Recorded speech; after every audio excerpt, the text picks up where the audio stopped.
sa ating lahat. Kami po ay magpatuloy na mangaral sa atin ng salita ng Diyos dahil wala na pong ibang daan para tayo po ay mapunta ng langit sa pamamagitan lang po sa salita ng Diyos at ipinahayag dito ng Panginoong Jesucristo lamang ang daan papunta doon. Sabi ng Biblia sa John 14:6 that Jesus is the way, Jesus is the truth, and Jesus is the life. No man cometh unto the Father but by Him.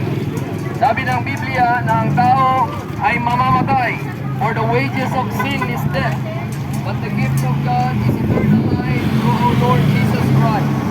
So ang buhay ng tao ay isa lamang. Hindi lang natin alam kung kailan mawawala. Because life is a gift from God. At lahat tayo ay binigyan ng hininga ng Diyos. At ang Diyos mismo ang lumikha sa atin, lumikha sa kapaligiran, at lumikha sa lahat ng bagay, at siya rin ang kamangyari. Bakit tayo may negosyo? Bakit tayo ay nagiging masaya sa bawat araw? Ang Diyos mismo ang may kadahilanan dyan. Kaya tayo ay nabubuhay ng may pamilya. Kaya tayo mga kaibigan ay nagpapahayag ng magandang balita dahil tayo po bilang tao ay nagkasala dahil kayadan. Sabi ng Biblia, for us by one man's sin entered into the world, and death by sin. And so death passed upon all men, for all have sinned. At dahil sa kasalanan, mga kaibigan, lahat tayo ay maparusahan sa impyerno. Dahil sa sabi ng Biblia, Romans 6:23, for the wages of sin is death. At dalawang klase po ang kamatayan. May kamatayan na ikaw physically mawala ng hininga, at may kamatayan na ikaw ang kaluluwa ay mapunta sa impyerno. At ayaw ng Diyos yun. Sabi ng Biblia, God is not willing that any should perish, but that all should come to repentance. At lahat po nawa tayo na tao ay makinig at nagsusumamo ang Diyos sa atin dahil tayo po bilang tao ay isa lang ang buhay natin. Wala po sino sa atin na magsabi na mamatay at mabuhay namang muli bukas. Wala sino sa atin ang magsabi na hindi mamamatay. Lahat po tayo ay may kabayaran na ating bayaran. Ang tawag nun ay kamatayan. Mga kaibigan, hindi lang natin alam kung kailan.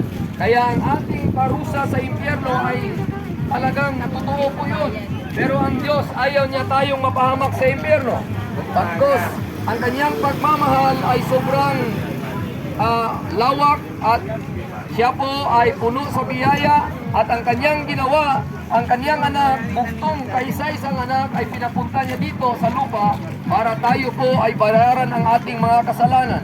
Sabi ng Biblia sa Efesios 1:7, in whom we have redemption through His blood, even the forgiveness of sins according to the riches of His grace. Mga kaibigan, kami po ay tumatayo dito at ipinapangaral namin ang kapangyarihan ng Diyos para ikaligtas ng iyong kaluluwa at hindi mapahamak ang kaluluwa sa impyerno. Kaya ang ginawa ng Panginoong Hesus, ang kanyang anak ay namatay sa krus. At ito ang ebanghelyo niya, ang biyaya niya, ang gospel niya ay kapangyarihan para tayo po iligtas mula sa kapahamakan ng impyerno. Sabi ng Romans 1:16, I am not ashamed of the gospel of Christ, for it is the power of God unto salvation to everyone that believeth.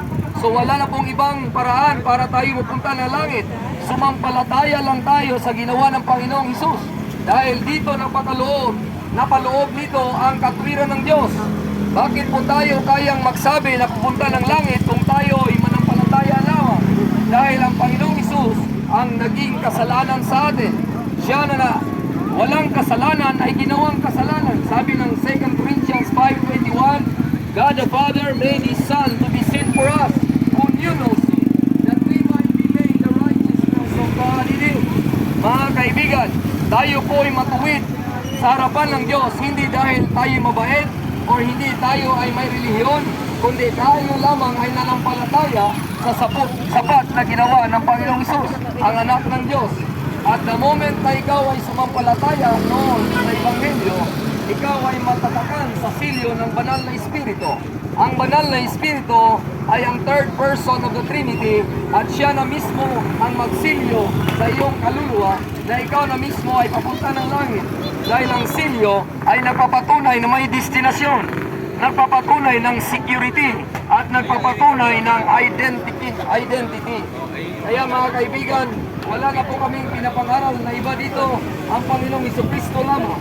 Siya po ang Diyos galing sa langit, bumaba sa lupa para ikaw at ako iligtas mula sa kapahamakan ng impyerno. Sabi ng Biblia, the Lord Jesus Christ, He Di ba yan?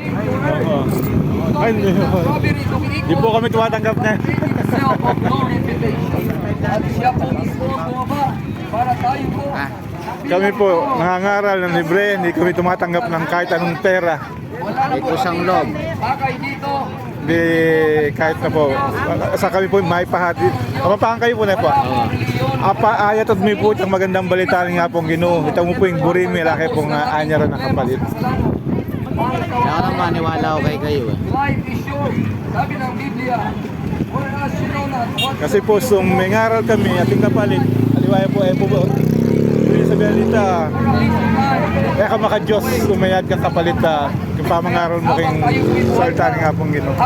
Pagandaan natin ang ating kaluluwa. Ba't na kay ko yata ito sinabi na alang There's the only way. religion. The Lord Awa, laki pong religion na lang kahit basta. Religion yung makapagligtas sa kabaitan. Aliw po, yung po makapagligtas kaya ka, manampalataya ka mo po. Liburi ko sa bentang kabaitan yata sinabi na nandun. Opo, totoo po ita. O bakit? Hanggang po kasi nanong kabaitan mo, gustong malakang pananampalataya. Ang gawa na po kasi ng Jesus Christ. Alam po yan celebrate ng last week, celebrate ang Jesus Christ, may po na po.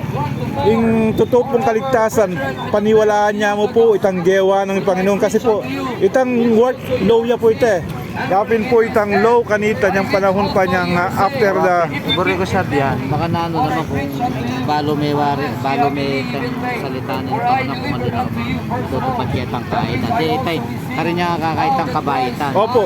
So kasi kung abalo mo na yung salita ng Diyos, may niniwala ka, kanita na lubing kabaitan mo kasi ika, so kung linom na yung banal na espiritu kaya ka, kung sabihan, holy na ka.